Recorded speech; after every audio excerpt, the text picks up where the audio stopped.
আসসালামু আলাইকুম। এখন শুনবেন সংবাদ শিরোনাম। মধ্যরাত বা কাল ভোরে কাতারের এয়ার অ্যাম্বুলেন্সে লন্ডনে নেওয়া হচ্ছে খালেদা জিয়াকে। মেডিকেল বোর্ডের পরামর্শেই হচ্ছে সবকিছু, দেশবাসীর কাছে দোয়া কামনা। কাতার রয়্যাল এয়ার অ্যাম্বুলেন্সের মাধ্যমে দেশনেত্রী বেগম খালেদা জিয়াকে আজকে এর মধ্যরাত্রির পরে অথবা আগামীকালকে সকালের ভিতর একটা নির্ধারিত হসপিটাল আমরা ঠিক করেছি, সেখানে আমরা ইনশাল্লাহ ওনাকে নিয়ে যাব। 10ম গ্রেড বাস্তবায়নের দাবিতে আজও মেডিকেল টেকনোলজিস্ট ও ফার্মাসিস্টদের অর্থ দিবস কর্মবিরতি পালন। রোগী ও স্বজনদের চরম ভোগান্তি। অসুস্থতা রোগী, আমরা এতক্ষণ তো দাঁড়া থাকতে পারছি না। বলছে ওদের কর্মবিরতি করে দেবে, এটা একটা আমাদের ভোগান্তি। 3 দফা দাবিতে বিভিন্ন জেলায় কমপ্লিট শাটডাউনে প্রাথমিকের শিক্ষকরা। কোথাও কোথাও দপ্তরি ও অভিভাবকদের সহায়তায় পরীক্ষা নিচ্ছেন প্রধান শিক্ষকরা। পাবনায় নৈশ প্রহরীদের জিম্মি করে 5টি স্বর্ণের দোকানে ডাকাতি, তালা ভেঙে কোটি টাকার স্বর্ণ রূপার অলংকার লুট। জড়িতদের ধরার চেষ্টা করছে পুলিশ। আসসালামু আলাইকুম। এতক্ষণ শুনছিলেন সংবাদ শিরোনাম, এখন শুনবেন বিস্তারিত। মধ্যরাত বা ভোরে চিকিৎসার জন্য লন্ডনে নেওয়া হচ্ছে বিএনপি চেয়ারপারসন খালেদা জিয়াকে। কাতার সরকারের এয়ার অ্যাম্বুলেন্সে হযরত শাহজালাল আন্তর্জাতিক বিমানবন্দর থেকে রওনা হবেন খালেদা জিয়া সহ 17 জনের দল। এমন তথ্য যমুনা টেলিভিশনকে নিশ্চিত করেছেন বিএনপি চেয়ারপারসনের উপদেষ্টা এনামুল হক চৌধুরী। প্রতিনিধি দলে আছেন পুত্রবধূ শামিলা রহমান, 6 জন চিকিৎসক, 2 জন বিএনপি নেতা সহ 16 জন।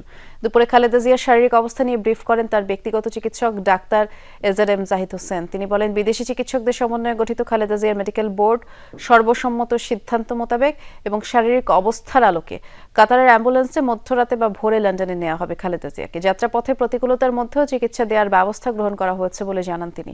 খালেদা জিয়ার সুস্থতার বিষয়ে আশাবাদ ব্যক্ত করেন তিনি। এ সময় পরিবারের সদস্যদের পক্ষ থেকে খালেদা জিয়ার সুস্থতা কামনায় দোয়া প্রার্থনায় প্রধান উপদেষ্টা, 3 বাহিনী প্রধান সহ বিভিন্ন দেশে কূটনীতিকদের প্রতি কৃতজ্ঞতা জানান ডাক্তার জাহিদ হোসেন।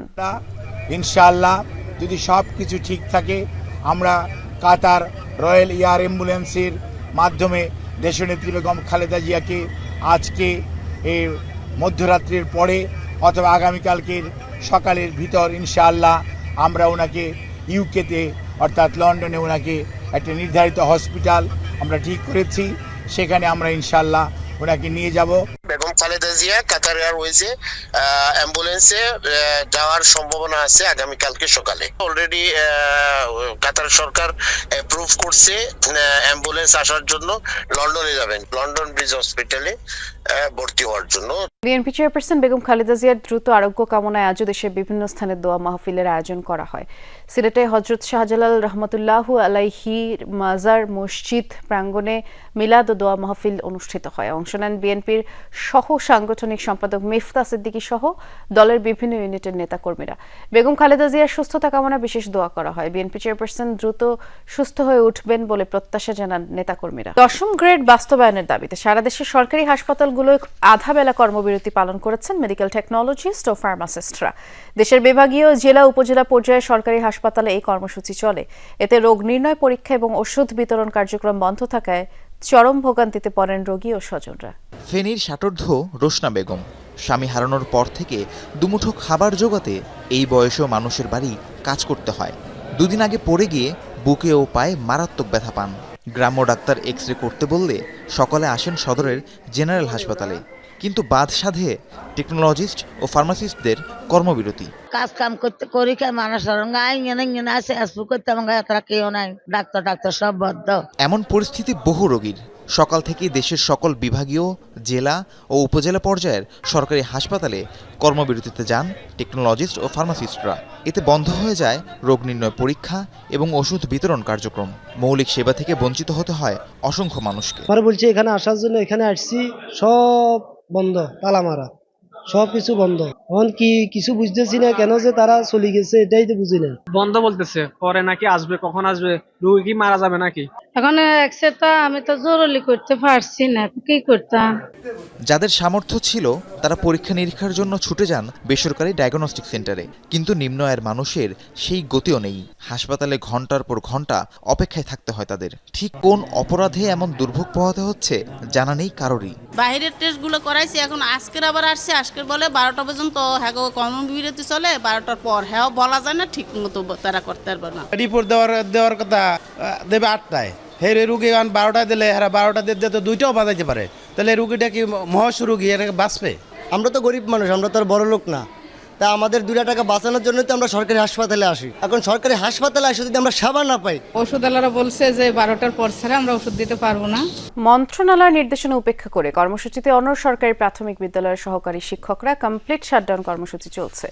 আর ঢাকা সহ সারা দেশে অনেক জায়গাতে অভিভাবক কর্মচারীদের সহযোগিতায় বার্ষিক পরীক্ষা নিয়েছেন বিভিন্ন স্কুলের প্রধান শিক্ষকরা। অভিভাবকরা বলছেন, ডিসেম্বরে পরীক্ষা না নেওয়া হলে বাচ্চাদের সারা বছরের পরিশ্রম বৃথা যাবে। দ্রুত শিক্ষকদের দাবি মেনে নেওয়ার আহ্বান জানিয়েছেন তারা। গত 27 নভেম্বর থেকে 3 দফা দাবিতে কর্মবিরতি শুরু করে প্রাথমিক শিক্ষা দাবি বাস্তবায়ন পরিষদ। গত সোমবার তারা বার্ষিক পরীক্ষা বর্জন কর্মসূচিও শুরু করেন। এই পরিষদ এখন বিদ্যালয়ে পালন করছে কমপ্লিট শাটডাউন কর্মসূচি। প্রাথমিক শিক্ষায়ও আমাদের সংস্কারের জায়গাটা যে আমূল পরিবর্তন হবে, সেই জায়গাটি থেকেই মূলত আমাদের এই আন্দোলন সংগ্রাম চালিয়ে যাওয়া। জোরপূর্বক সেই পরীক্ষাটা নেওয়া হচ্ছে, কিছু পরীক্ষার্থী দিচ্ছে, কিছু আসছে না, কিছু সহকারীদের ছাড়া দিতে চাচ্ছে না। তবে ঢাকার বেশ কয়েকটি সরকারি প্রাথমিক বিদ্যালয় সরেজমিনে ঘুরে দেখা যায়, প্রধান শিক্ষক, অভিভাবক ও কর্মচারীদের সহযোগিতায় শিক্ষার্থীদের বার্ষিক পরীক্ষা নিচ্ছেন স্কুলগুলোতে। অভিভাবকরা বলছেন, বছর শেষে এই পরীক্ষা যথাসময়ে না নিলে বাচ্চাদের অনেক ক্ষতি হবে। এ বছরের মূল্যায়ন আর নতুন ক্লাসে ওঠার কার্যক্রম পিছিয়ে গেলে বৃথা যাবে শিশু কিশোরদের সারা বছরের পরিশ্রম।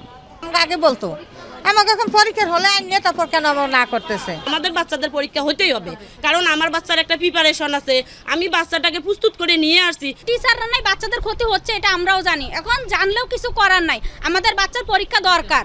একই চিত্র দেখা গেছে দেশের বিভিন্ন জেলার সরকারি প্রাথমিক বিদ্যালয়েও। সহকারী শিক্ষকদের কর্মবিরতি থাকায় কর্মচারী ও অভিভাবকদের সহায়তায় বার্ষিক পরীক্ষা অব্যাহত রাখেন প্রধান শিক্ষকরা। তবে কয়েক জেলায় কর্মসূচি শিথিল করে পরীক্ষা নিচ্ছেন সহকারী শিক্ষকরাও। আবার কিছু জায়গায় পরীক্ষা নেওয়া সম্ভব হয়নি। পাবনার ভাঙুড়ায় নৈশ প্রহরীদের অস্ত্রের মুখে জিম্মি করে 5টি স্বর্ণের দোকানে ডাকাতি হয়েছে।